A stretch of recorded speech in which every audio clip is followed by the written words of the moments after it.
Hare Rama, Rama Rama, Hare Hare.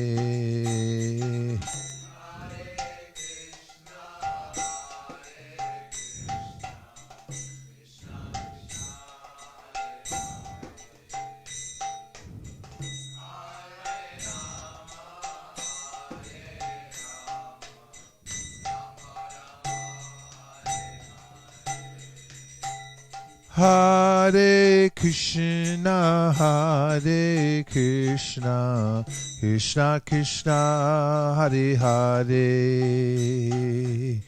Hare Rama, Hare Rama, Rama Rama, Hare Hare.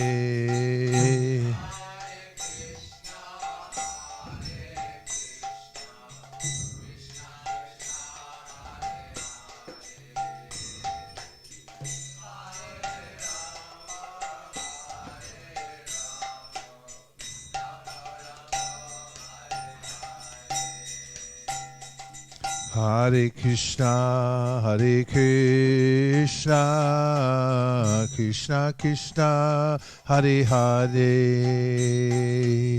Hare Rama, Hare Rama, Rama Rama, Hare Hare.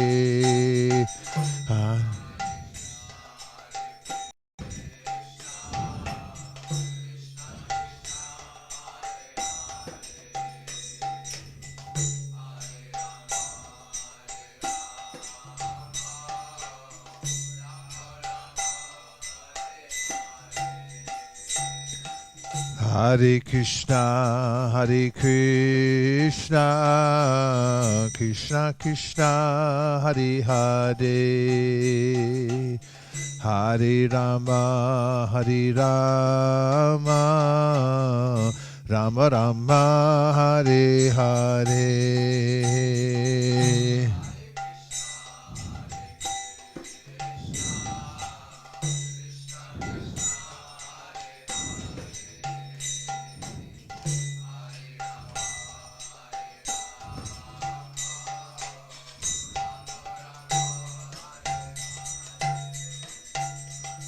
Hare Krishna, Hare Krishna, Krishna Krishna, Hare Hare, Hare Rama, Hare Rama, Rama Rama, Hare Hare.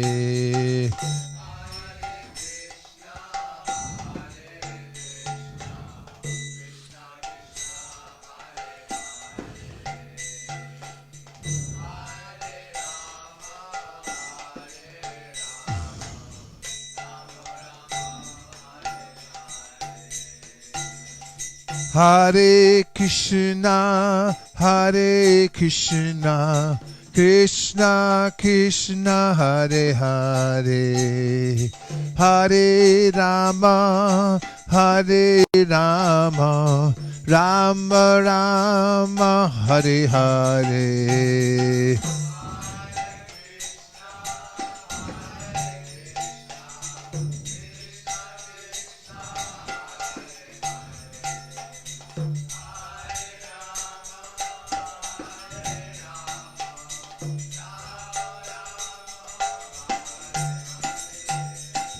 Hare Krishna, Hare Krishna, Krishna Krishna, Hare Hare, Hare Rama, Hare Rama, Rama Rama, Hare Hare.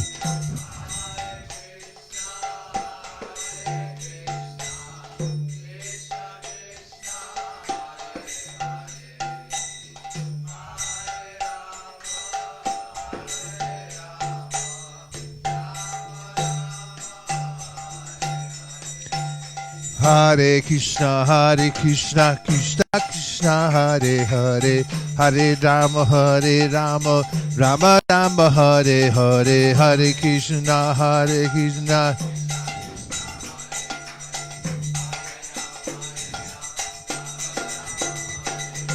Hare Krishna, Krishna Krishna, Hare Hare, Hare Rama, Rama Rama, Hare Hare, Hare Krishna, Hare Krishna,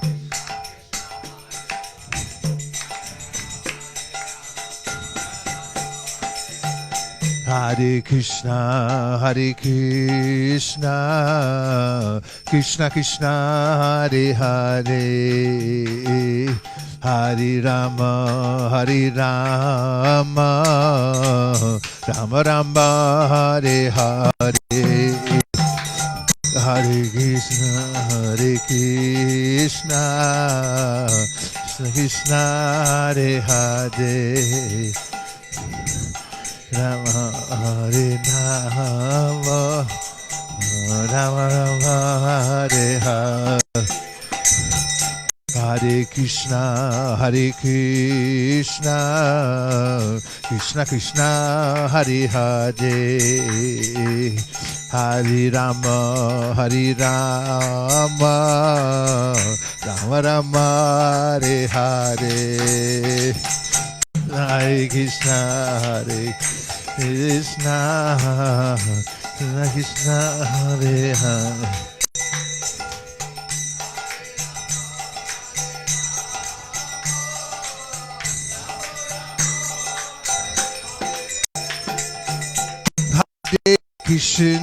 Hare Krishna, Krishna Krishna, Hare Hare, Hare Rama, Rama Rama, Hare Hare, Hare Krishna, Krishna Krishna.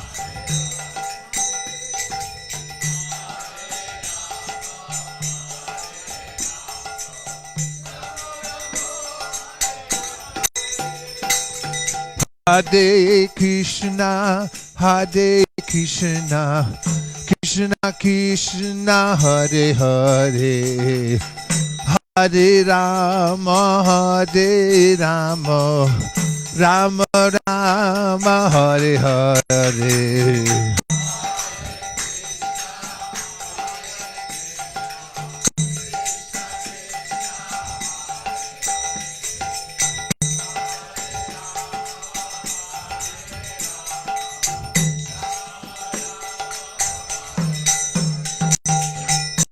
Hare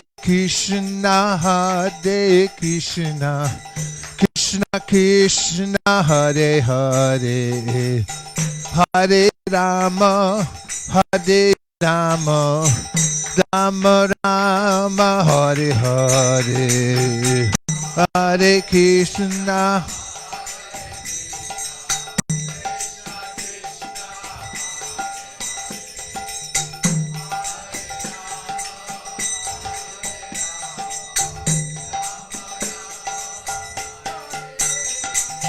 Hare Krishna, Krishna Krishna, Hare Hare, Hare Rama, Rama Rama, Hare Hare, Hare Krishna, Hare.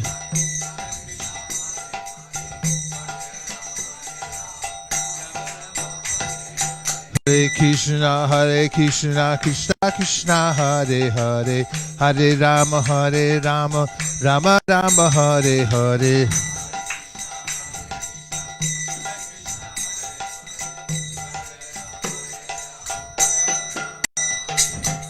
Hare Krishna,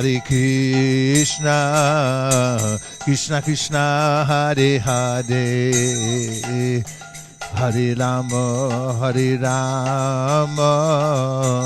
Rama Rama, Hare Hare, Hare Krishna, Krishna Krishna, Hare Hare, Hare Rama,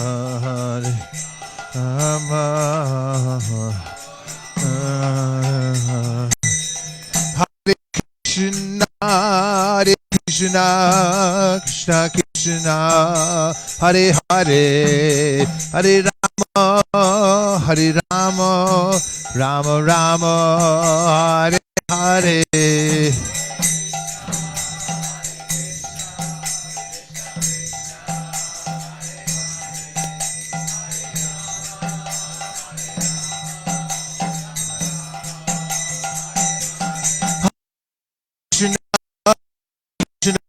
Krishna Krishna Hare Hare Hare Rama Rama Rama Hare Hare.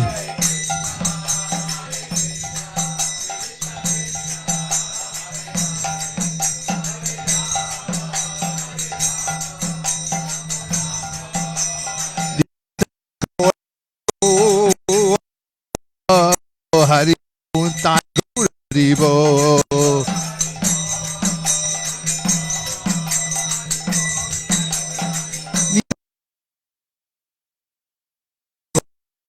Haribo Thai Gold Haribo.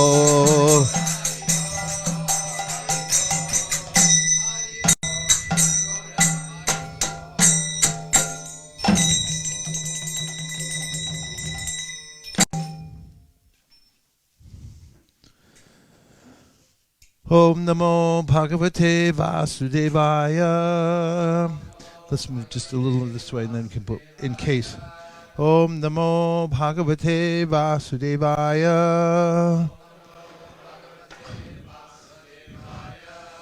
Om Namo Bhagavate Vasudevaya.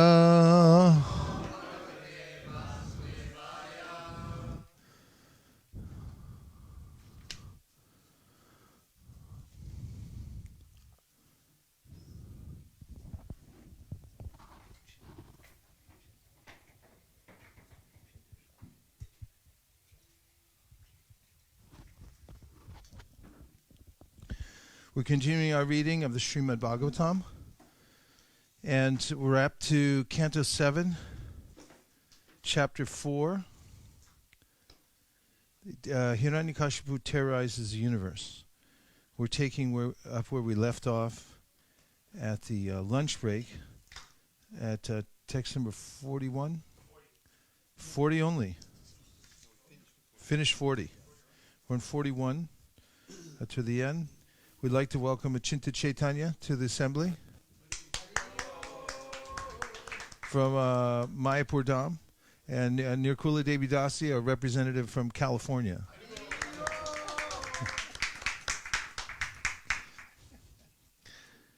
Sometimes feeling the touch of the Lord's lotus hands, he became spiritually jubilant and remained silent, his hairs standing on end and tears gliding down from his half-closed eyes because of his love for the Lord.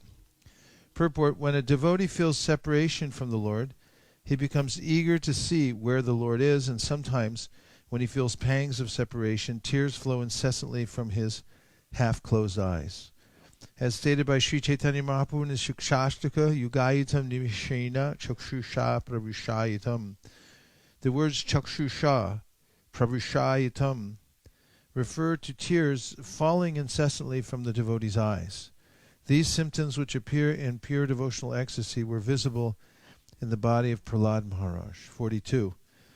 Because of his association with perfect unalloyed devotees who had nothing to do with anything material, Prahlad Maharaj constantly engaged in the service of the Lord's lotus feet. By seeing his bodily features when he was in perfect ecstasy, persons very poor in spiritual understanding become purified. In other words, Prahlad Maharaj bestowed upon them transcendental bliss. Purport: apparently Prahlad Maharaj was placed in circumstances in which he was always tortured by his father.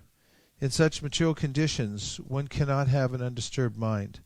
But since bhakti is unconditional, ahetukya pratiyata, Prahlad Maharaj was never disturbed by the chastisements of Hiranyakashipu. On the contrary, the bodily symptoms of his ecstatic love for the Supreme Personality of Godhead turned the minds of his friends, who had also been born in atheistic families. Instead of being disturbed by the torments of his father, Prahlad influenced these friends and cleansed their minds. A devotee is never contaminated by material conditions, but persons subjected to material conditions can become spiritually advanced and blissful upon seeing the behavior of a pure devotee. 43. My dear King Yudhishthira, the demon Hiranyakashipu tormented this exalted, fortunate devotee, although Prahlad was his own son. Purport: when a demon like Hiranyakashipu, despite his elevated position due to severe austerities, begins to tease a devotee, he begins falling down, and the results of his austerities dwindle.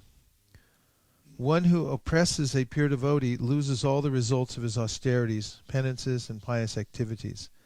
Since Hiranyakashipu was now inclined to chastise his most exalted devotee son, Prahlad Maharaj, his opulences, his devotee son, Prahlad Maharaj, his opulences began dwindling. 44. Maharaj Yudhishthir said, O best of the saints among the demigods, O best of spiritual leaders, how did Hiranyakashipu give so much trouble to Prahlad Maharaj, the pure exalted saint? Although Prahlad was his own son, I wish to know about this subject from you. Purport: to know about the Supreme Personality of Godhead and the characteristics of his pure devotee, one must inquire from authorities like Devarshi Narada. One cannot inquire about transcendental subject matters from a layman. As stated in Srimad Bhagavatam 3.25.25, Satam prasangan vamavirya sambido bhavanti hritkarna rasayana kata. Only by association with devotees can one authoritatively understand the position of the Lord and his devotees. A devotee like Narada Muni is addressed as Suvrata. Su means good, and Vrata means vow. Thus, the word Suvrata refers to a person who has nothing to do with the material world, which is always bad. One cannot understand anything spiritual from a materialistic scholar puffed up with academic knowledge. As stated in Bhagavad Gita 18.55, Bhaktimam abhijanati, one must try to understand Krishna by devotional service and from a devotee. Therefore, Yudhishthira Maharaj was quite right in wanting to learn further about Prahlad Maharaj from Sri Narada Muni. 45. A father and mother are always affectionate to their children. When the children are disobedient, the parents chastise them, not due to enmity, but only for the child's instruction and welfare. How did Hiranyakashipu, the father of Prahlad Maharaj, chastise such a noble son? This is what I am eager to know. Text 46, Saigo. Maharaj Yudhishthir further inquired, how was it possible for a father to be so violent toward an exalted son who was obedient, well-behaved, and respectful to his father? O Brahmana, O Master, I have never heard of such a contradiction as an affectionate father's punishing his noble son with the intention of killing him. Kindly dissipate our doubts in this regard. Purport: in the history of human society, an affectionate father is rarely found to chastise a noble and devoted son. Therefore, Maharaj Yudhishthir wanted Narada Muni to dissipate his doubt.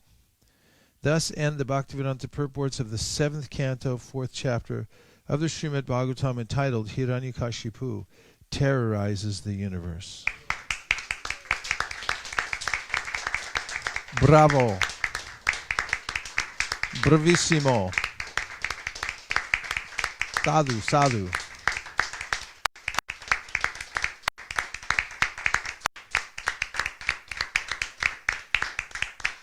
Nandasuna, he's good.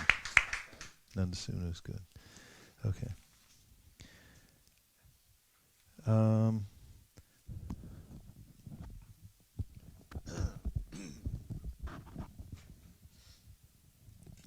Chapter 5. Prahlad Maharaj, the saintly son of Hiranyakashipu. Text 1.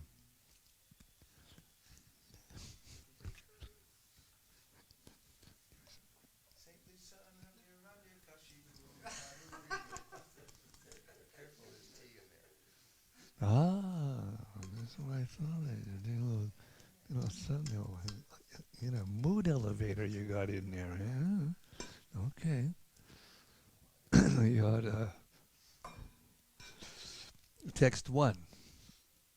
The great saint Narada Muni said, the demons, headed by Hiranyakashipu, accepted Shukracharya as their priest for ritualistic ceremonies.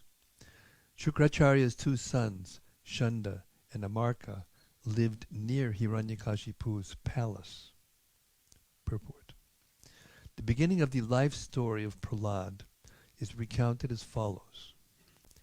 Shukracharya became the priest of the atheists, especially Hiranyakashipu, and thus his two sons, Shanda and Amarka, resided near Hiranyakashipu's residence. Shukracharya should not have become the priest of Hiranyakashipu, because Hiranyakashipu and his followers were all atheists. A Brahmana should become the priest of a person interested in the advancement of spiritual culture. The very name Shukracharya, however, indicates a person interested in obtaining benefits for his sons and descendants, regardless of how the money comes. A real Brahmana would not become a priest for atheistic men. Text 2. Prahlad Maharaj was already educated in devotional life, but when his father sent him to those two sons of Shukracharya to be educated, they accepted him at their school along with the other sons of the Asuras. Text 3. Prahlad certainly heard and recited the topics of politics and economics taught by the teachers, but he understood that political philosophy involves considering someone a friend and someone else an enemy, and thus he did not like it. Purport. Politics involves accepting one group of men as enemies and another group as friends. Everything in politics is based on this philosophy, and the entire world, especially at the present, is engrossed in it. The public is concerned with friendly countries and friendly groups, or enemy countries and enemy groups. But as stated in Bhagavad Gita, a learned person does not make distinctions between enemies and friends. Devotees especially do not create friends and enemies. A devotee sees that every living being is part and parcel of Krishna. Mamaivangsho jiva bhuta. Therefore a devotee treats friends and enemies equally by trying to educate them both in Krishna consciousness. Of course, atheistic men do not follow the instructions of pure devotees, but instead consider a devotee their enemy. A devotee, however, never creates a situation of friendship and enmity. Although Prahlad Maharaj was obliged to hear the instructions of Shanda and Amarka, he did not like the philosophy of friends and enemies, which forms the basis of politics. He was not interested in this philosophy. Text 4. My dear King Yudhishthir, once upon a time, the king of the demons, Hiranyakashipu, took his son Prahlad on his lap and very affectionately inquired, "My dear son, please let me know what you think is the best of all the subjects you have studied from your teachers." Purport. Hiranyakashipu did not ask his son anything that would be very difficult for him to answer. Instead, he gave the boy a chance to speak plainly about whatever he thought might be best. Prahlad Maharaj, of course, being a perfect devotee, knew everything and could say what the best part of life is. In the Vedas it is said, Kasmin nu bhagavo bigyate sarvam idam bigyatam bhavati. If one properly understands God, well, there's different. Did you know that? There's similar. Yeah, there's different aphorisms that sound almost exactly the same in the Upanishads.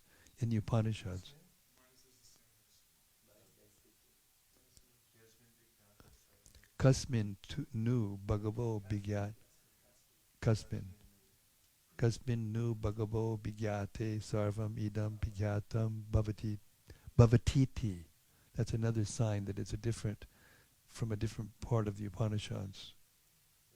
It is. Don't believe me, do you?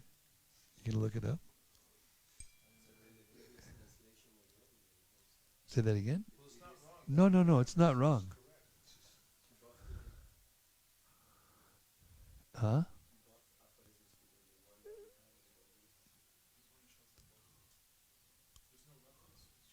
Yeah.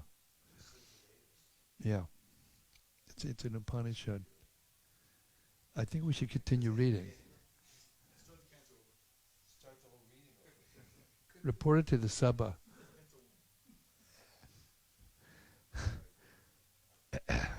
If one properly understands God, he can understand any subject matter very nicely.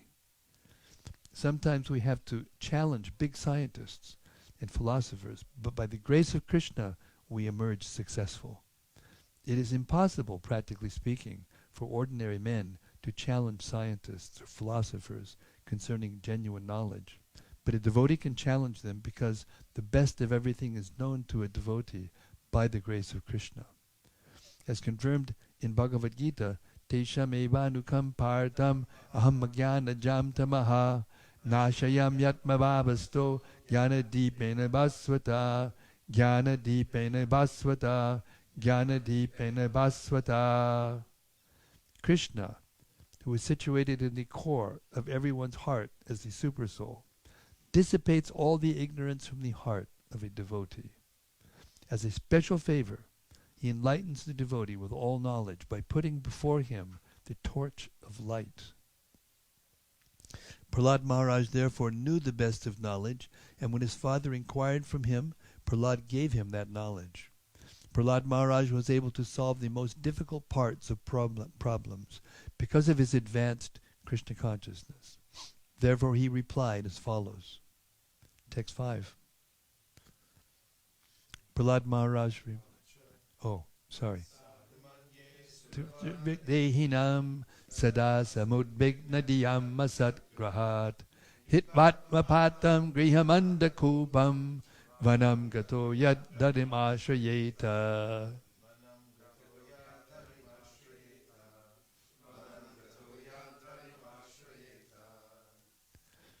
Prahlad Maharaj replied, O best of the Asuras, king of the demons, as far as I have learned from my spiritual master, any person who has accepted a temporary body and temporary household life is certainly embarrassed by anxiety because of having fallen in a dark well where there is no water but only suffering. One should give up this position and go to the forest, Vana.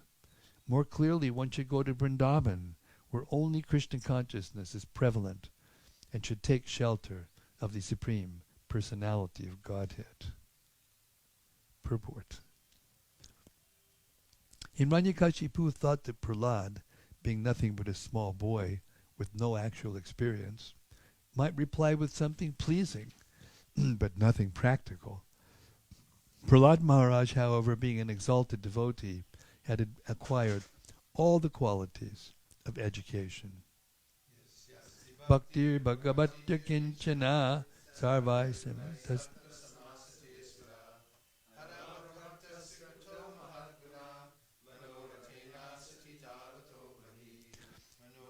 Nasati Davato Bhati Manorate Nasati Davato Bhahi. One who has unflinching devotional faith in Krishna consciousness manifests all the good qualities of Krishna and the demigods. Krishna consistently. One who has unflinching devotional faith in Krishna consistently manifests all the good qualities of Krishna and the demigods. However, he who has no devotion to the Supreme Personality of Godhead has no good qualifications, because he is engaged by mental concoction in material existence, which is the external feature of the Lord. Bhagavatam 5:18-12. So-called educated philosophers and scientists who are simply on the mental platform cannot distinguish between what is actually sat, eternal, and what is asat, temporary. The Vedic conjunction is asato ma sadgamaya, gamaya. Sadgamaya. Asato ma sadgamaya. Gamaya. It's not gamaya, it's gamaya. Asato ma sadgamaya. Oh, sadgamaya. Gamaya. What does it say here? Yeah. Maybe we should read it. Yes.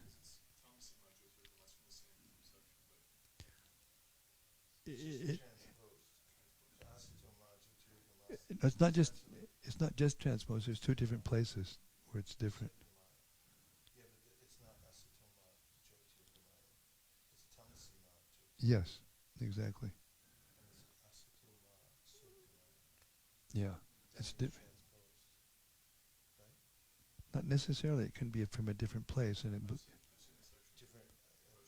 It's from a different. yeah, no, from a different part of the Upanishads. Huh? The meaning is the same. The meaning is exactly the same. The section has three pairs of things, one after another. The previous one has a transposition from two different pairs. It's been corrected now, so it's the same pair. Oh, I see. I see. Asatoma, sadgamaya. I see. So it's a combination of those? This is a combination. Yeah,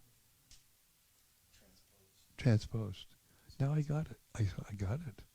Finally. God, just have patience, Everyone should give up the platform of temporary existence and approach the eternal platform. The soul is eternal, and topics concerning the eternal soul are actually knowledge. Elsewhere it is said, Apashyatam atmatattvam griheshu grihamedinam. Those who are attached to the bodily conception of life and who thus stick to life as a grihastha or a householder on the platform of material sense enjoyment cannot see the welfare of the eternal soul. Prahlad Maharaj confirmed this by saying that if one wants success in life, he should immediately understand from the right sources what his self-interest is and how he should mold his life in spiritual consciousness. One should understand himself to be part and parcel of Krishna, and thus completely take shelter of his lotus feet for guaranteed spiritual success. Everyone in the material world is in the bodily conception, struggling hard for existence, life after life. Prahlad Maharaj therefore recommended to stop this material condition of repeated birth and death, one should go to the forest, vana.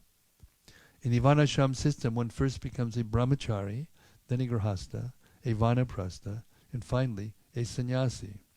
Going to the forest means accepting vanaprastha life, which is between grihastha life and sannyas. As confirmed in the Vishnu Purana 389, Varnashramat charavata purushena parakpuman Vishnu aradyate. By accepting the institution of Varna and Ashrama, one can very easily elevate himself to the platform of worshipping Vishnu, the Supreme Personality of Godhead. Otherwise, if one remains in the bodily conception, one must rot within this material world, and his life will be a failure. Society must have divisions of Brahmana, Kshatriya, Vaishya, and Shudra, and for spiritual advancement, one must gradually develop as a brahmachari, grihastha, vanaprastha, and sannyasi. Prahlad Maharaj recommended that his father accept vanaprastha life, because as a grihastha, he was becoming increasingly demoniac due to bodily attachment. Prahlad recommended to his father that accepting vanaprastha life would be better than going deeper and deeper into griham andakupam, the blind well of life as a grihastha. In our Krishna consciousness movement, we therefore invite all the elderly persons of the world to come to Vrindavan and stay there, retired life, making advancement in spiritual consciousness, Krishna consciousness.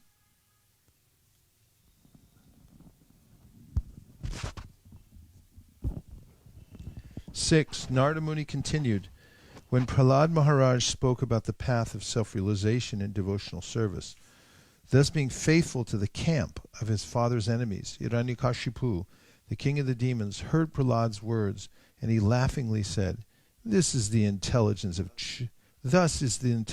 children spoiled by the words of the enemy. Purport. Hiranyakashipu, being a demon, would always consider Lord Vishnu and his devotees to be his enemies. Therefore, the word parapaksha, on the side of the enemy, is used here. Hiranyakashipu never agreed with the words of Vishnu or Krishna. Rather, he was angered by the intelligence of a Vaishnav. Lord Vishnu, Lord Krishna says, Sarvadharman parityaja mamekam sharanam braja. Give up all other duties and surrender unto me. But demons like Hiranyakashipu never agree to this. Therefore Krishna says, Na mam duskritina mudha prapadyante naradama maya pritagyana asuram bhavamashitaha asuram bhavamashitaha asuram bhavamashitaha. But demons like Hiranyakashipu never agree to this. Those miscreants to do this, but demons like Hiranyakashipu never agree to do this. Those miscreants who are grossly foolish, lowest among mankind, whose knowledge is stolen by illusion, and who partake of the atheistic nature of demons, do not surrender unto me. The asura bhava, the atheistic nature, is directly represented by Hiranyakashipu. Such persons, being mudha and naradhama, fools and rascals, the lowest among men, would never accept Vishnu as the supreme and surrender to him. Hiranyakashipu naturally became increasingly angry that his son Prahlad was being influenced by the camp of his enemies. He therefore asked that saintly persons like Narada not be allowed within the residential quarters of his son, for otherwise Prahlad would be further spoiled by Vaishnava instructions. 7. Hiranyakashipu advised his assistants, My dear demons, give complete protection to this boy at the Gurukula where he is instructed, so that his intelligence will not be further influenced by Vaishnavas who may go there in disguise. Purport: in our Krishna consciousness movement, the tactic of dressing oneself like an ordinary karmi is necessary because everyone in the demoniac kingdom is against the Vaishnava teachings. Krishna consciousness is not at all to the liking of the demons of the present age. As soon as they see a Vaishnava dressed in saffron garments with beads on his neck and tilak on his forehead, they are immediately irritated. They criticize the Vaishnavas by sarcastically saying, Hare Krishna. And some people also chant Hare Krishna sincerely. In either case, since Hare Krishna is absolute, whether one chants it jokingly or sincerely, it will have its effect. The Vaishnavas are pleased when the demons chant Hare Krishna, because this shows that the Hare Krishna movement is taking ground. The greater demons like Hiranyakashipu are always prepared to chastise the Vaishnavas, and they try to make arrangements so that Vaishnavas will not come to sell their books and preach Krishna consciousness. Thus, what was done by Hiranyakashipu long, long ago is still being done. That is the way of materialistic life. Demons or materialists do not at all like the advancement of Krishna consciousness, and they try to hinder it in many ways. Yet, the preachers of Krishna consciousness must go forward, in their Vaishnava dress or any other dress, for the purpose of preaching. Chanakya Pandit says that if an honest person deals with a great cheater, it is necessary for him to become a cheater also, not for the purpose of cheating, but to make his preaching successful. Yes, sir? Very liberal?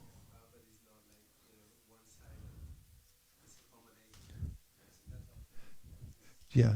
Make your point so everyone can hear online. Yeah, I was thinking Prabhupada is very liberal, very broad-minded, and it's accommodating, either you can go one way or another. It's not like It's one-sided. utilitarian. Yeah, precise. Yeah. Kesha Bharati Maharaj and I, full disclosure, we used to wear wigs. I joined the temple. I got shaved up, and then they took me down to the wig shop, and I got a wig. And first they were long hair wigs. He had one with some. He had some with some feathered effect, like with some gray in it. It looked kind of style. It is true. It's true.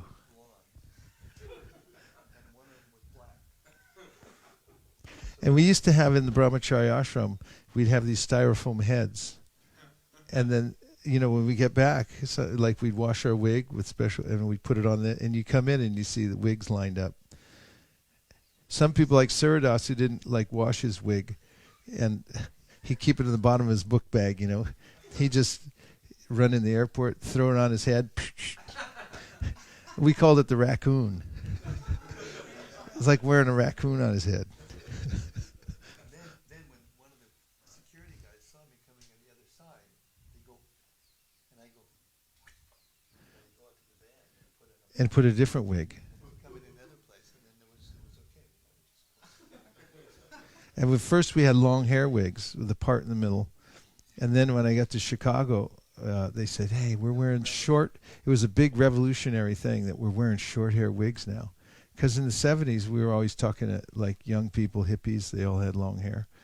And then they said, we're talking to businessmen now. We wear short wigs. This is a true history. And Bhaktidas in America, he was the leader of the San Diego temple. And he sent out a traveling Sankirtan party. And they were out and they were getting kicked out everywhere because they're going around dressed like devotees. So Bhaktidas had them go to the Salvation Army and buy a bunch of regular clothes and wear them out there. And there was a big fight, actually. Kirtananda Swami wrote to Prabhupada and said, Prabhupada, they're reverting back into hippieism. And Prabhupada didn't stop it right away. And then Karandar wrote to Prabhupada and said, but Prabhupada, they've doubled their scores because they're able to stay. And then Prabhupada wrote back and said, let them do it. And he wrote this purport. Of course, this purport came out like 1976. But even before that, there's letters back and forth about Prabhupada facilitating these kinds of things. Just saying. Text 8. When Hiranyakashipu's servants brought the boy Prahlad back to the Gurukula, the place where the Brahmanas taught the boys, the priests of the demons, Shunda and Amarka, pacified him. With very mild voices and affectionate words, they inquired from him as follows. Purport, Shunda and Amarka, the priests of the demons, were eager to know from Prahlad Maharaj who the Vaishnavas were that came to instruct him in Krishna consciousness. Their purpose was to discover the names of these Vaishnavas. In the beginning, they did not threaten the boy because, when threatened, he might not identify the real culprits. Therefore, they very mildly and peacefully inquired as follows. Dear son Prahlad, all peace and good fortune unto you. Kindly don't speak lies, just reply with the truth. These boys you see are not like you, for they do not speak in a deviant way. How have you learned these instructions? How has your intelligence been spoiled in this way? Purport. Prahlad Maharaj was still a boy, and therefore his teachers thought that if they pacified the little boy, he would immediately speak the truth, revealing the secret of how the Vaishnavas came there to teach him lessons in devotional service. It was surprising, of course, that in the same school the other boys of the Daityas were not polluted. Only Prahlad Maharaj was supposedly polluted by the instructions of the Vaishnavas. The main duty of the teachers was to inquire who those Vaishnavas were that came to teach Prahlad and spoil his intelligence. Text number 10. O best of your family, has this pollution of your intelligence been brought about by you or by the enemies? We are all your teachers and are very eager to hear about this. Please tell us the truth. Purport. Prahlad Maharaj's teachers were astonished that a small boy could speak such exalted Vaishnava philosophy. Therefore they inquired about the Vaishnavas who stealthily taught it to him, in order that these Vaishnavas might be arrested and killed in the presence of Prahlad's father, Hiranyakashipu.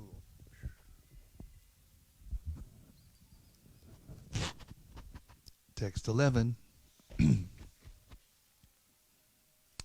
Prahlad Maharaj replied, let me offer my respectful obeisances unto the Supreme Personality of Godhead, whose external energy has created the distinctions of my friend and my enemy by diluting the intelligence of men.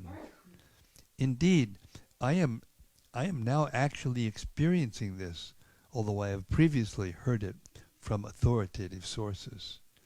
Purport. As stated in Bhagavad Gita 5.18, Vidyavanaya sampane brahmane gavihastini shuni chaiva shapake cha panditak samadarshanaha pandita samadarshanaha. The humble sage, by virtue of true knowledge, see with equal vision a learned and gentle brahmana, a cow, an elephant, a dog, and a dog-eater, outcast. Pandita, those who are actually learned, the equipoised, advanced devotees who have full knowledge of everything do not see any living entity as an enemy or friend. Instead, with broader vision, they see that everyone is part of Krishna, as confirmed by Sri Chaitanya Mahaprabhu. Jivara Surupahaya Krishnara Nityadas. Every living entity, being part of the Supreme Lord, is meant to serve the Lord, just as every part of the body is meant to serve the whole body. As servants of the Supreme Lord, all living entities are one, but a Vaishnava, because of his natural humility, addresses every other living entity as Prabhu. A Vaishnava sees other servants to be so advanced that he has much to learn from them. Thus he accepts all other devotees of the Lord as Prabhus, masters. Although everyone is a servant of the Lord, one Vaishnava servant, because of humility, sees another servant as his master. Understanding of the master begins from understanding of the spiritual master. Yasya prasada bhagavat prasado, yasya prasada nagati katopi. By the mercy of the spiritual master, one receives the benediction of Krishna. Without the grace of the spiritual master, one cannot make any advancement. Sakshat darit vainasamasta shastrir uktastata bhavyate eva sadbihi kintu prabhor yak priya eva tasya Vande Guru Shri Charanada Vindam. Vande Guru Shri Charanada Vindam. Vande Shri Charanada Vindam. The spiritual master is to be honored as much as the Supreme Lord, because he is the most confidential servitor of the Lord. This is acknowledged in all revealed scriptures and followed by all authorities. Therefore I offer my respectful obeisances unto the lotus feet of such a spiritual master, who is a bona fide representative of Sri Hari Krishna. The spiritual master, the servant of God, is engaged in the most confidential service of the Lord, namely, delivering all the conditioned souls from the clutches of Maya, in which one thinks, this person is my enemy, and that one is my friend. Actually, the Supreme Personality of Godhead is the friend of all living entities, and all living entities are eternal servants of the Supreme Lord. Oneness is possible through this understanding, not through artificially thinking that every one of us is God or equal to God. The true understanding is that God is the Supreme Master and that all of us are servants of the Supreme Lord and are therefore on the same platform. This had already been taught to Prahlad Maharaj by his spiritual master, Narada, but Prahlad was nonetheless surprised by how a bewildered soul thinks one person his enemy and another his friend. As long as one adheres to the philosophy of duality, thinking one person a friend and another an enemy, he should be understood to be in the clutches of Maya. The Mayavadi philosopher, who thinks that all living entities are God and are therefore one, is also mistaken. No one is equal to God. The servant cannot be equal to the master. According to the Vaishnava philosophy, the master is one, and the servants are also one. But the distinction between the master and the servant must continue, even in the liberated stage. In the conditioned stage, we think that some living beings are our friends, whereas others are enemies, and thus we are in duality. In the liberated stage, however, the conception is that God is the master, and that all living entities, being servants of God, are one. Text 12. When the Supreme Personality of Godhead is pleased with when the Supreme Personality of Godhead is pleased with the living entity because of his devotional service, one becomes a pandit and does not make distinctions between enemies, friends, and himself. Intelligently, he then thinks, every one of us is an eternal servant of God, and therefore we are not different from one another. Purport. When Prahlad Maharaj's teachers and demoniac father asked him how his intelligence had been polluted, Prahlad Maharaj said, as far as I am concerned, my intelligence has not been polluted. Rather, by the grace of my spiritual master and by the grace of my Lord Krishna, I have now learned that no one is my enemy and no one is my friend. We are actually eternal servants of Krishna.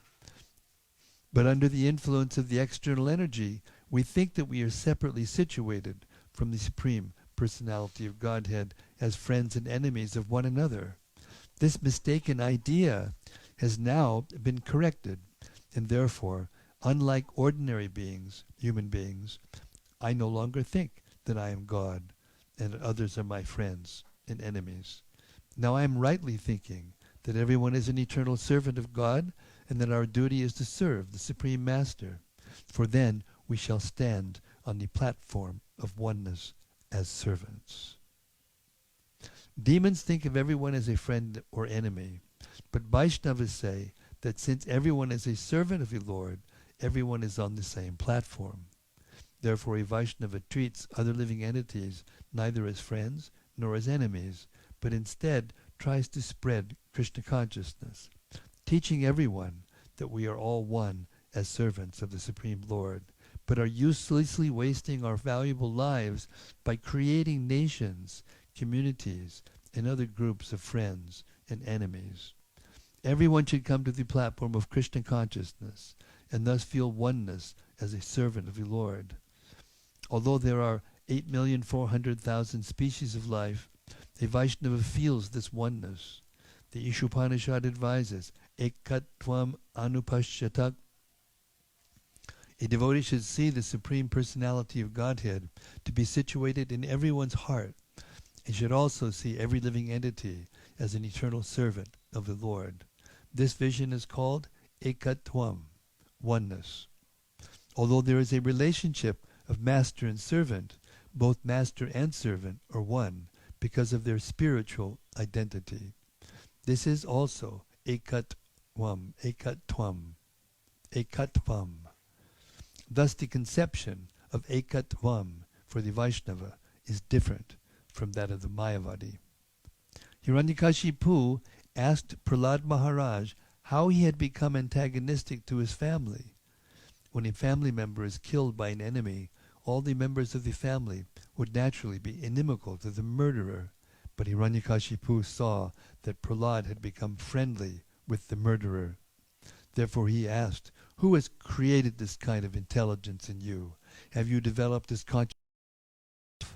Since you were a small boy, someone must have induced you to think this way." Prahlad Maharaj wanted to reply that an attitude favorable toward Vishnu can develop only when the Lord is favorable, sa yadanuvrta. As stated in Bhagavad Gita, Krishna is the friend of everyone, suridam sarvabhutanam gyatva mam shantimrichyati. The Lord is never an enemy to any of the millions of living entities, but is always a friend to everyone. This is true understanding.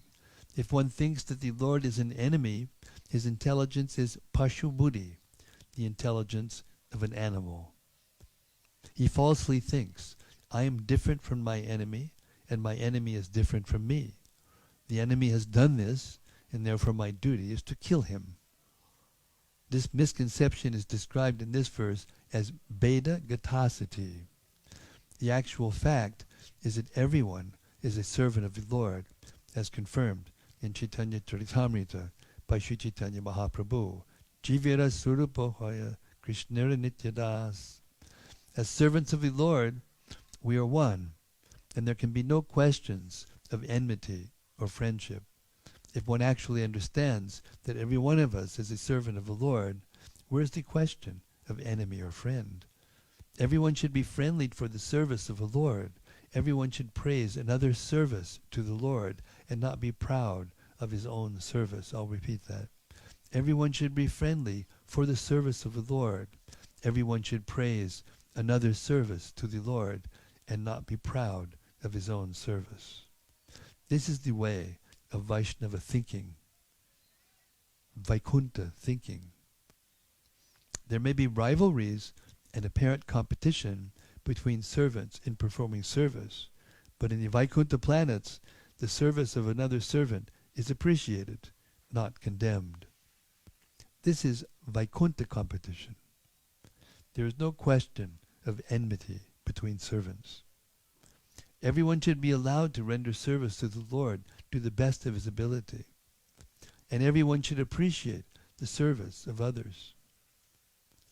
Such are the activities of Vaikuntha. Since everyone is a servant, everyone is on the same platform and is allowed to serve the Lord according to his ability. As confirmed in Bhagavad Gita, Sarvasya chaham hridi sanavista matak smritir jnanam apohanam cha. The Lord is situated in everyone's heart, giving dictation according to the attitude of the servant. However, the Lord gives different dictation to the non-devotees and devotees. The non-devotees challenge the authority of the Supreme Lord, and therefore the Lord dictates in such a way that the non-devotees forget the Lord's service life after life, and are punished by the laws of nature. But when a devotee very seriously wants to render service to the Lord dictates in a different way. As the Lord says in Bhagavad Gita 10:10, Tesham sadati yuktanam bhajatam priti purvakam dadami bodhi yogam tam yenamam upayanti te. To those who yanti te, yenamam upayanti te. To those who are constantly devoted and worship me with love, I give the understanding by which they can come to me. Everyone is actually a servant, not an enemy or a friend, and everyone is working under different directions from the Lord, who directs every living entity according to his mentality. 13. What a purport, eh? Isn't it?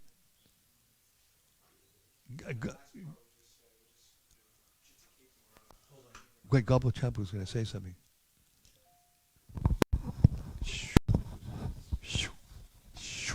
Hare Krishna. That last, the last part of the purport we just read was just Chitta Maharaj was just ringing in my mind. As far as when at first when Angira Rishi and Narada Muni came to him, they gave him instructions on how to beget a son, because that was what he was desiring in his heart. And then after going through that whole episode, then he was like, all right, forget that. I just want pure devotional service. And then they revealed to him the real path.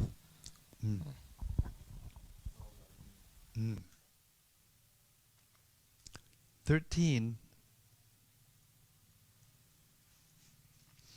Persons who always think in terms of enemy and friend are unable to ascertain the supersoul within themselves. Not to speak of them, even such exalted persons as Lord Brahma, who are fully conversant with the Vedic literature, are sometimes bewildered in following the principles of devotional service. The same Supreme Personality of Godhead who has created this situation has certainly given me the intelligence to take the side of your so-called enemy. Purport. Prahlad Maharaj admitted frankly, my dear teachers, you wrongly think that Lord Vishnu is your enemy, but because he is favorable toward me, I understand that he is the friend of everyone. You may think that I have taken the side of your enemy, but factually, he has bestowed a great favor upon me. Text 14. O Brahmanas, teachers, as iron attracted by a magnetic stone moves automatically toward the magnet, my consciousness, having been changed by his will, is attracted by Lord Vishnu, who carries a disc in his hand. Thus, I have no independence. Purport. For iron to be attracted to a magnet is natural.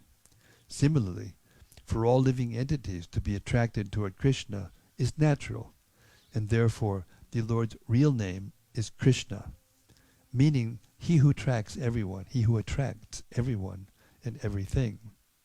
The typical examples of such attraction are found in Vrindavan, where everything and everyone is attracted by Krishna. The elderly persons like Nanda Maharaj and Yashoda Devi, the friends like Sridhama, Sudama, and the other cowherd boys, the gopis like Srimati Radharani and her associates, and even the birds beasts, cows, and calves are attracted. The flowers and fruits in the gardens are attracted. The waves of the Yamuna are attracted. And the land, sky, trees, plants, animals, and all other living beings are attracted by Krishna. This is the natural situation of everything in Vrindavan. Hare Krishna. Prabhupada ki jai.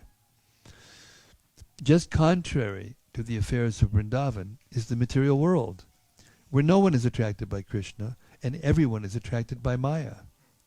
This is the difference between the spiritual and material worlds. Hiranyakashipu, who was in the material world, was attracted by women and money, whereas Prahlad Maharaj, being in his natural position, was attracted by Krishna. In replying to Hiranyakashipu's question about why Prahlad Maharaj had a deviant view, Prahlad said that his view was not deviant, for the natural position of everyone is to be attracted by Krishna.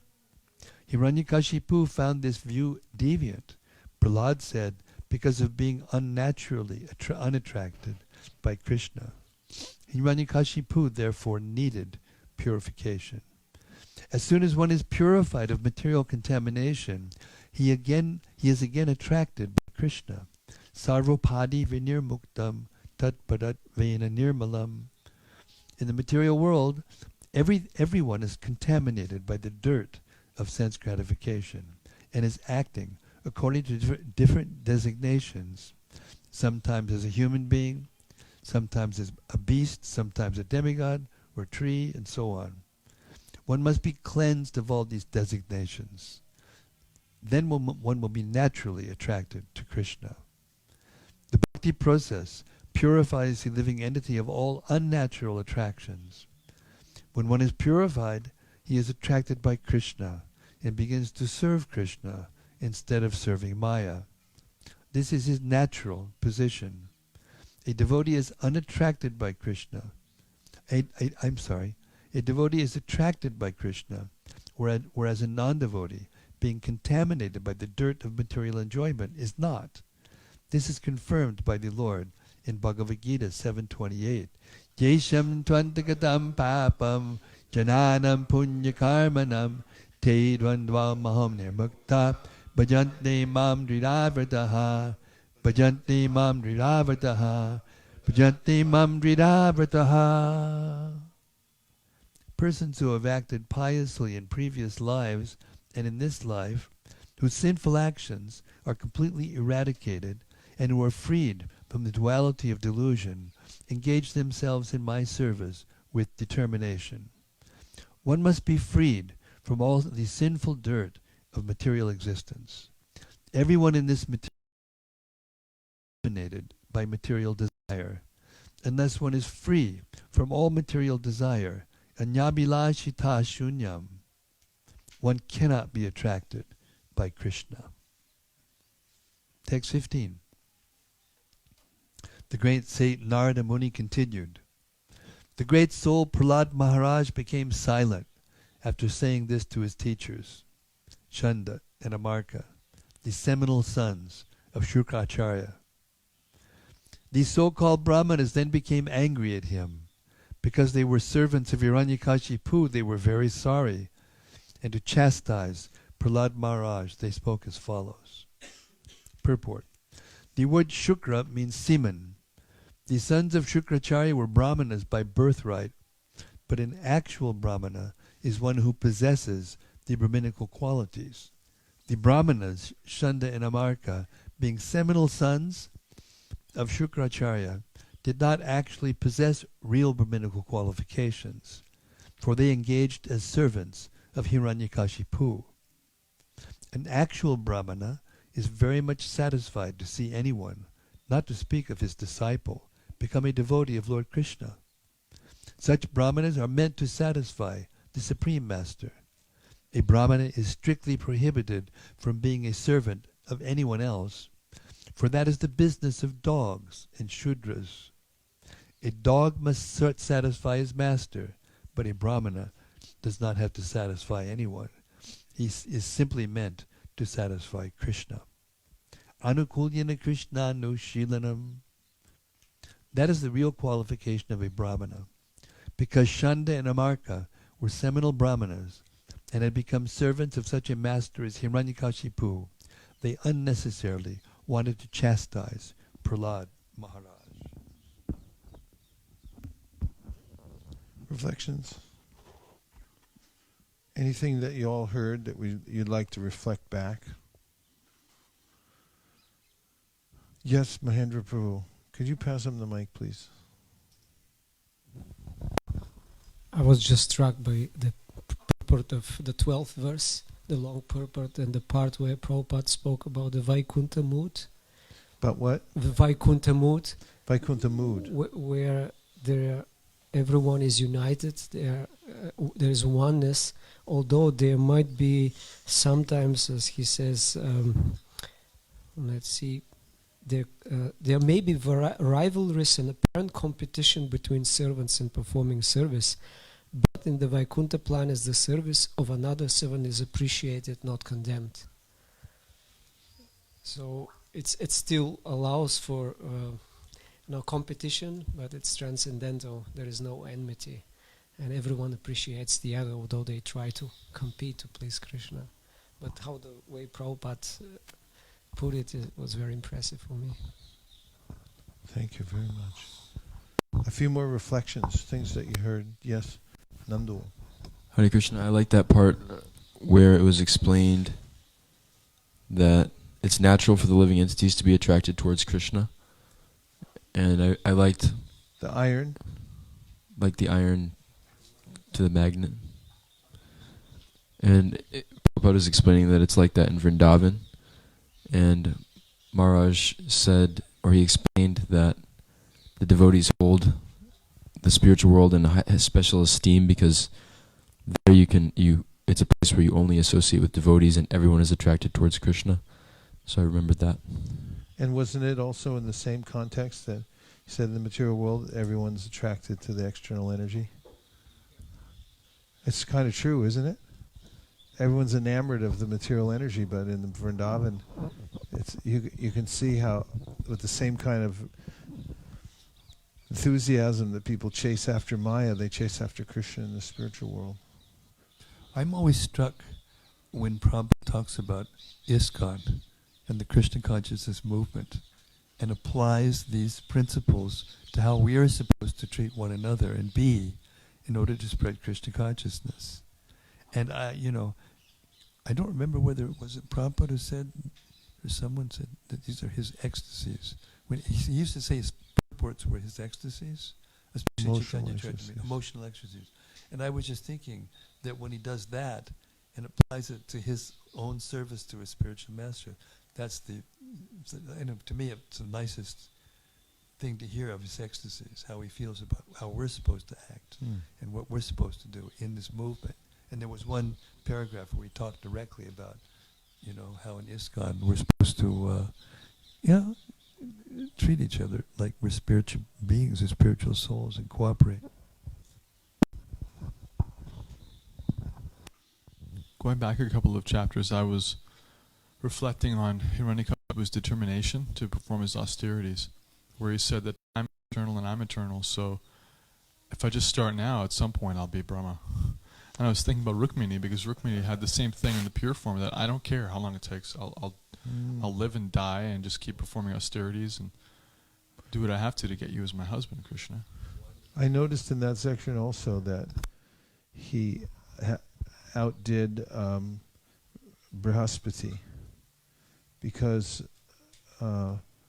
they became subservient to Hiranyakashipu, that is the great rishis, who everybody knows had performed the most severe austerities over so much time. And from that context, I was thinking about how the material world is so calculated, tit for tat.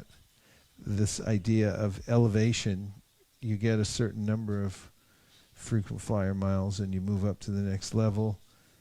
And, if you lose them, then you fall back down again. But everybody's calculating how much tapasya you put in on the material level and the karma kanda and all that. That's how, you can surpass somebody for a while. So calculative and manipulative also. Prabhu, you were going to say? I could see there was a question budding in your mind. What? I mean, It's a a point. reflection, right? A point.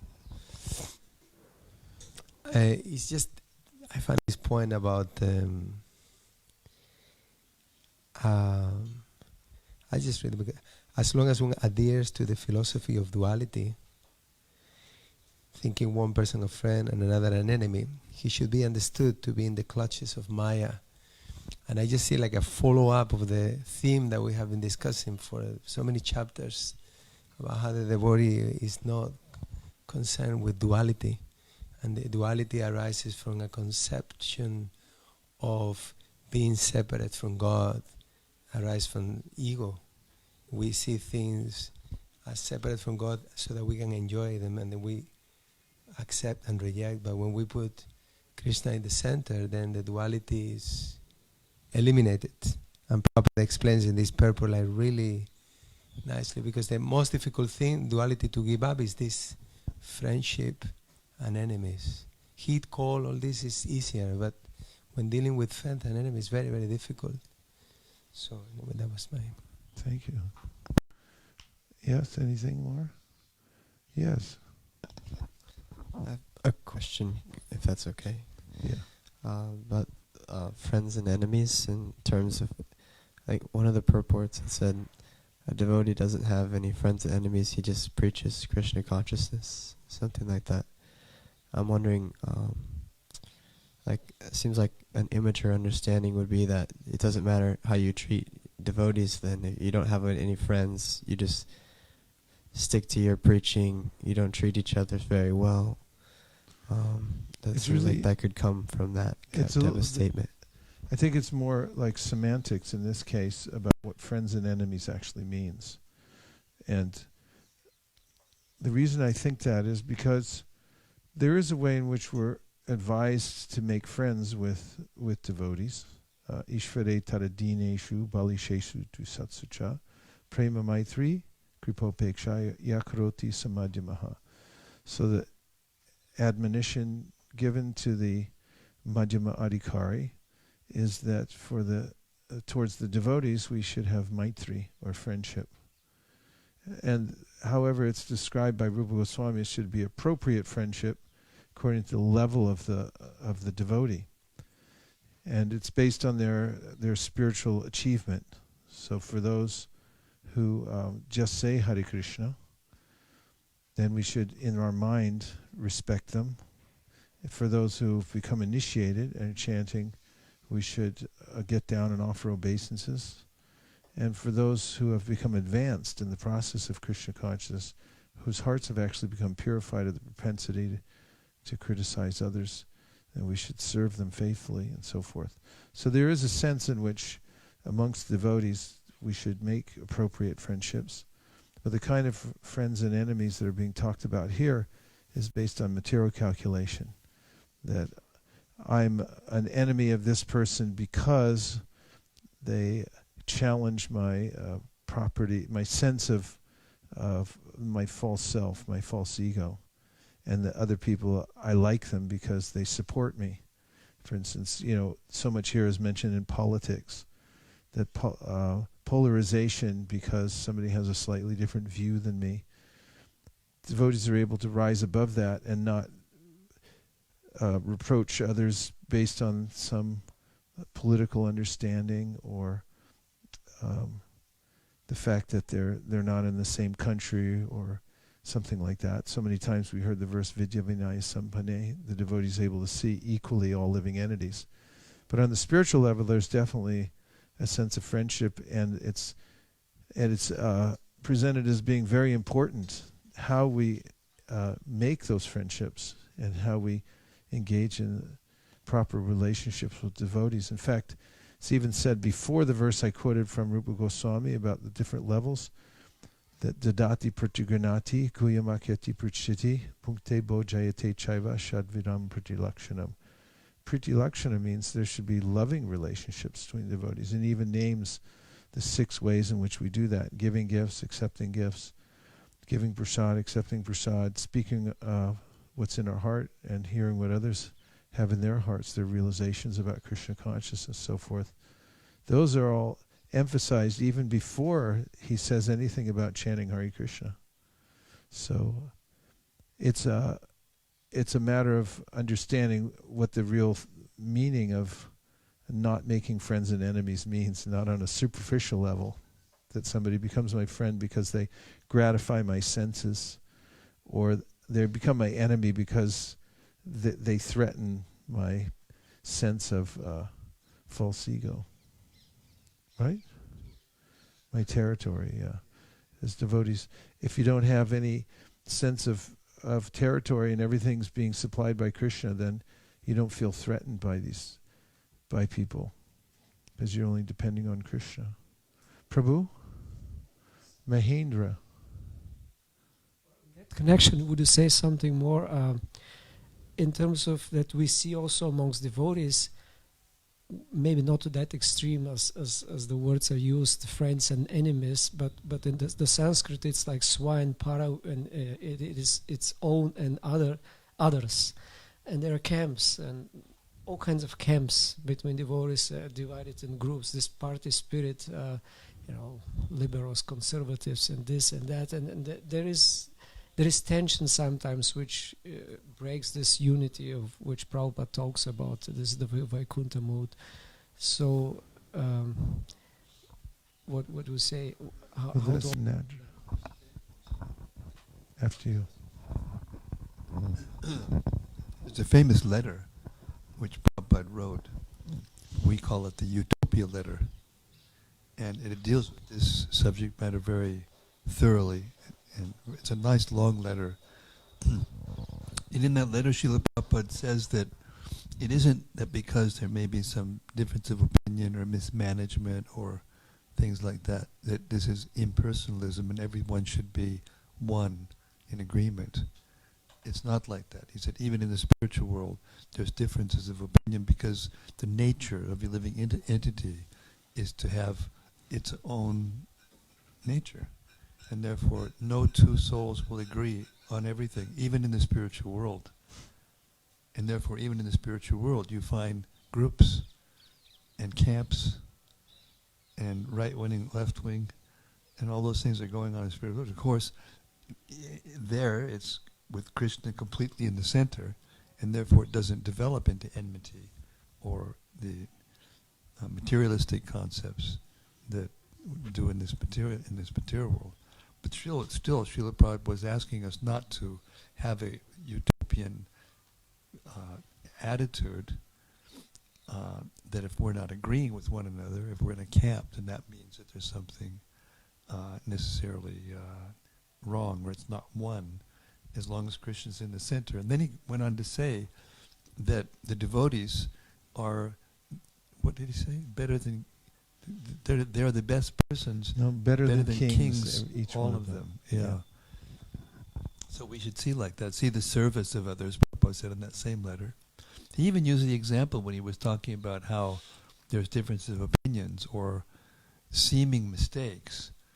He uses even Krishna as an example. He gets so ecstatic seeing Radharani that he makes a mistake and tries to milk a bull instead of a cow. Anybody, a CNN reporter walking by and seeing that happen and then being told that that's God, he would say, no, that can't be right.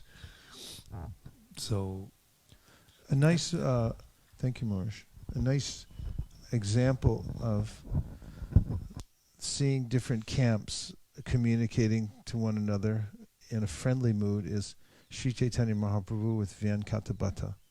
When he went to South India, he stayed at the home of Vyankatabhata, and there they did Chaitanya Mahaprabhu and Vyankatabhata, long discussions about the supremacy of the Vaikuntha mood over, or the Vrindavan mood over Vaikuntha mood.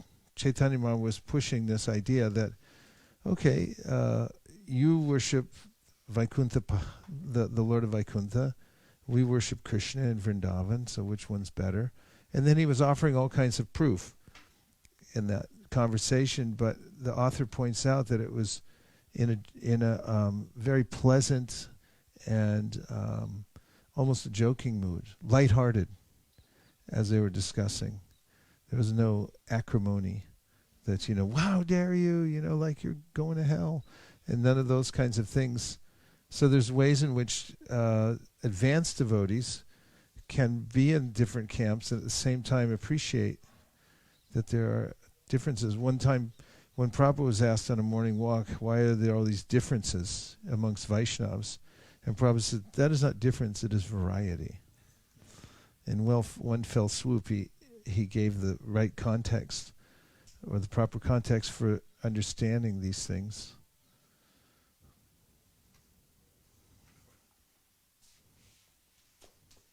And that's that. Prabhu? Chinta Chaitanya Prabhu?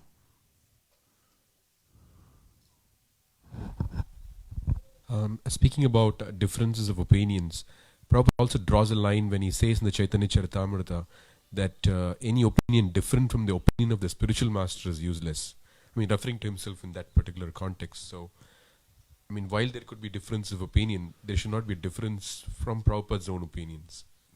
Yeah, he's talking about the Acharya then, and he was specifically mentioning that amongst Advaita Acharya's sons, there were some that accepted the opinion of the Acharya and the others that didn't, and the ones that didn't were considered useless.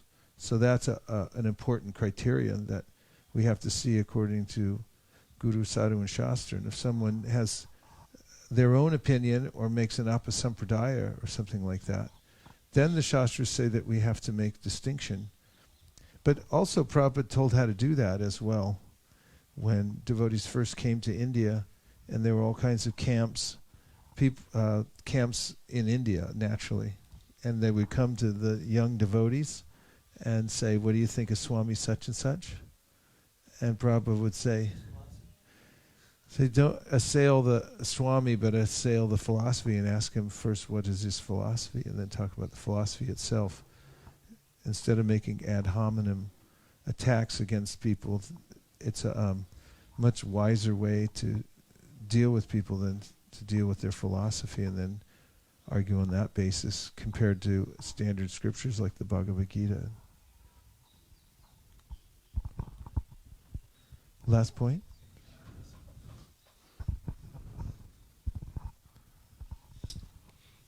Is that it's just the same point, but I just to get a little clearer understanding from what you're saying, that there is a lot of polarization, and a lot of the time both parties, they feel that they are, serving the spiritual master in a better way, and I'm just wondering, when all the senior Vaishnavas that are currently leaving this planet, when they go, what are we gonna do? The next generation, how are we gonna make sure that the opinion that prevails is the right one? Well, you have to become mature.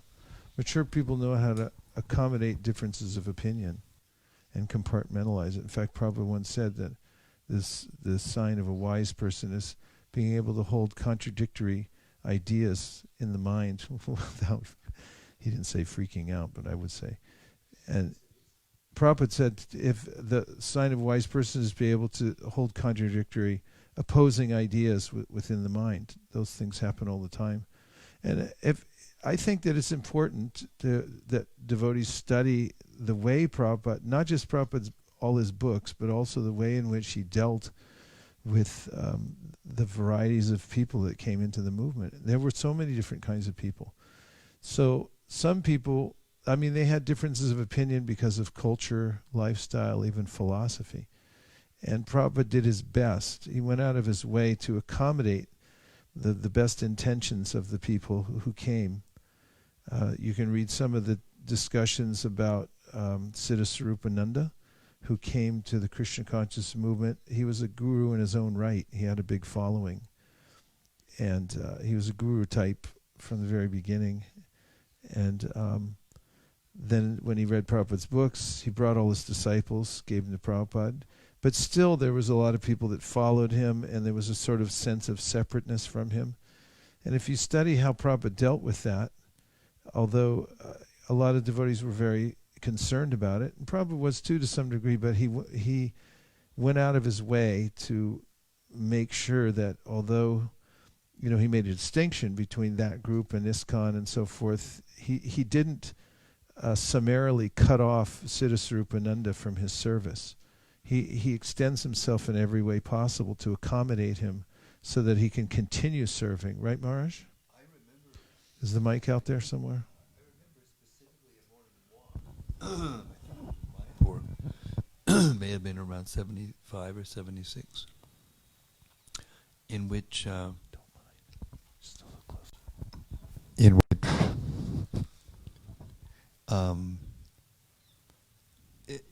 there were 2 or 3 persons in the morning walk who were kind of like taking a side and trying to asking leading questions to Prabhupada to get him to, more or did less that all the reject. time. Yeah, but To I'm just saying. get I'm after just, somebody else, I'm right? just using this one particular, Okay. And Srila Prabhupada said, are they following the principles? And one of them said, yeah, they're following the, are they chanting? Yeah, they're chanting. Then he said, then they're with me.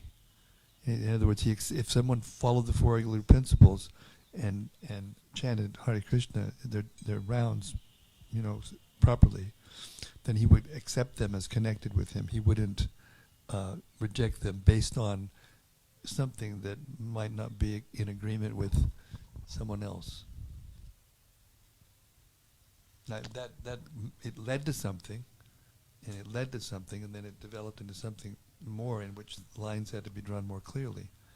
But I think your point about the Apasampradaya. And there were is cases there. important. Yeah, I was Yes, just going to say yes. that there were cases where people became obviously belligerent to Prabhupada and challenging him.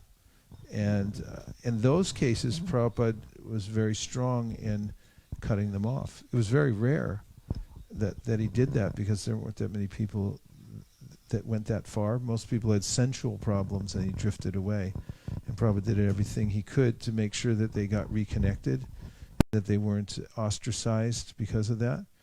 And in some rare cases, people philosophically deviated, and in very in ways in which there was obvious envy against the Acharya. And in those cases, Prabhupada made a clear distinction. So I'm just answering, my sense is that how it goes on afterwards is devotees have to become mature by, first of all, becoming advanced enough to see the various levels of people. You have to be at least a Majjhima Adhikari. And then also, to be in line with Prabhupada in his mood, one should see how Prabhupada dealt with people and try to adhere to that same kind of, those same types of dealings, with other devotees, so that they can be accommodated in the right circumstances, and if there's a philosophical deviation, they're not. I see these kinds of things going on at the higher management levels. Devotees have to deal with these kinds of questions all the time because they come up a lot, and then senior devotees have to discuss them and say, what do we do about this? Do we accommodate? Do we, cut them off or whatever? And as far as I can see, the devotees, for instance, in the executive branch of ISKCON, really go out of their way to accommodate people as much as possible without sacrificing, some obvious boundaries. When I read this book, Swami in a Strange Land, there was one towards the end of the book, Yogeshwar reveals that he was researching and he came across a box of letters in the archives, in the Bhaktivedanta archives. And we don't see these letters, the letters that devotees wrote to him. We see the letters that he was responding to. But he said he actually, when he read through this, he had to sit down and take a deep breath. He said it was so stunning and so emotionally intense to see exactly the levels of differences and the levels of things and problems that Prabhupada was going through on a daily basis, every single day.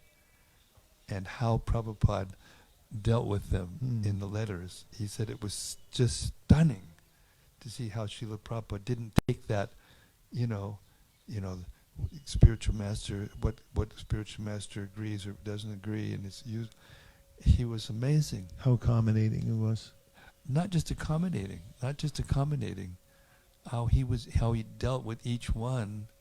The main point he was making was the level of problems that he was solving every day, many every day, wherever he went, and stayed equipoised and stayed, loyal to the persons who were taking shelter of him, and not rejecting people because they were fighting with one another, but teaching them in a very, very mature way how to cooperate and express his desire that they cooperate. Of course, that came out right at the end. I was in the room when he said it towards the end. The test of your love for me will be how well you cooperate to keep this institution together. It wasn't just cooperate, kind of willy-nilly. It was like specifically how to keep his society together, because it's the only hope of the world. Yeah. When he said that, and I also was in the room when he said, just go on discussing the Srimad Bhagavatam among yourselves, and everything will remain clear. Hey. That's why I'm here. Hare Krishna.